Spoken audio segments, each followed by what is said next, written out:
હવામાન વિભાગ દ્વારા વરસાદની આગાહી કરવામાં આવી હતી તો ગુજરાત માટે આગામી 2 દિવસ ભારે રહેશે। ગુજરાતમાં અતિભારે વરસાદની આગાહી વ્યક્ત કરવામાં આવી। જ્યાં હવામાન વિભાગની રાજ્યમાં ભારે વરસાદની આગાહી કરવામાં આવી છે। આજથી 2 દિવસ અતિભારે વરસાદ સાથે રેડ એલર્ટ જાહેર કરવામાં આવ્યું। આજે પોરબંદર, જૂનાગઢ તેમજ ગીર સોમનાથમાં રેડ એલર્ટ જાહેર કરવામાં આવ્યું છે। નવસારી, વલસાડ, દમણમાં પણ વરસાદનું રેડ એલર્ટ જાહેર કરવામાં આવ્યું। દાદરા નગર હવેલીમાં પણ અતિભારે વરસાદ પડશે તેવી આગાહી કરવામાં આવી। તો આ સિવાય સુરત, તાપી, ભરૂચ, વલસાડમાં ઓરેન્જ એલર્ટ આપવામાં આવ્યું। ડાંગ, રાજકોટ અને જામનગરમાં વરસાદનું ઓરેન્જ એલર્ટ આપવામાં આવ્યું। અમરેલી, ભાવનગરમાં પણ ઓરેન્જ એલર્ટ જાહેર કરવામાં આવ્યું। રાજ્ય ઉપર એક સાથે 5 વરસાદી સિસ્ટમ એક્ટિવ થઈ રહી છે। Heavy to very heavy with extremely heavy rainfall red warning के साथ दिया गया है। और उसके आगे गुजरात रीजन में 21 अगस्त को very heavy to very heavy rainfall orange warning के साथ दिया गया है।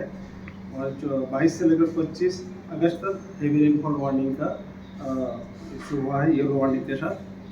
और हम जो सौराष्ट्र कच्छ में वेरी हेवी रेनफॉल अगले 2 दिन मतलब 21 और 22 अगस्त के लिए दिया गया है। 23, 24, 25 के लिए हेवी रेनफॉल वार्निंग दिया गया है येलो वार्निंग के साथ। और अगले 5 दिन हमारा थंडरस्टॉर्म वार्निंग भी दिया गया है। 19 से लेकर 23 अगस्त तक दोनों क्षेत्रों में ही thunderstorm warning with lightning 30 to 40 kilometre wind speed के साथ।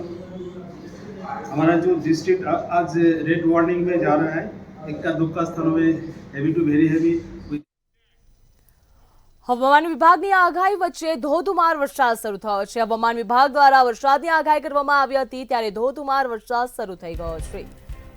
જ્યાં રાજ્યમાં ધોધમાર વરસાદ વરસી રહ્યો છે। ગુજરાતના અનેક વિસ્તારોમાં ધોધમાર વરસાદ ખાબક્યો। ગીર સોમનાથમાં પણ મેઘરાજાની તોફાની બેટિંગ જોવા મળી રહી છે। જિલ્લાના તમામ વિસ્તારોમાં મુસળધાર વરસાદ વરસી રહ્યો છે। સૌથી વધુ સૂત્રાપાડામાં 11.5 ઇંચ વરસાદ ખાબક્યો।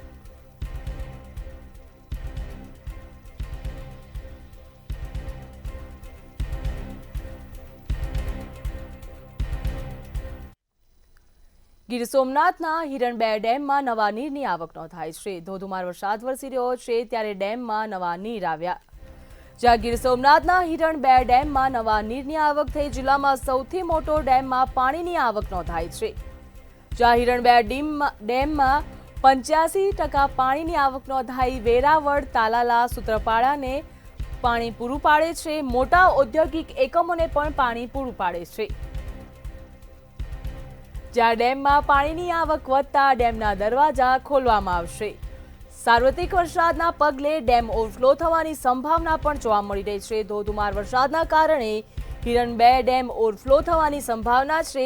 વેરાવળ, તાલાલા, સૂત્રાપાડાને આ ડેમથી પાણી પૂરું પાડવામાં આવે છે। મોટા ઔદ્યોગિક એકમોને પણ પાણી પૂરું પાડવામાં આવે છે। જ્યાં ગીર સોમનાથના હિરણ 2 ડેમમાં નવા નીરની આવક નોંધાઈ।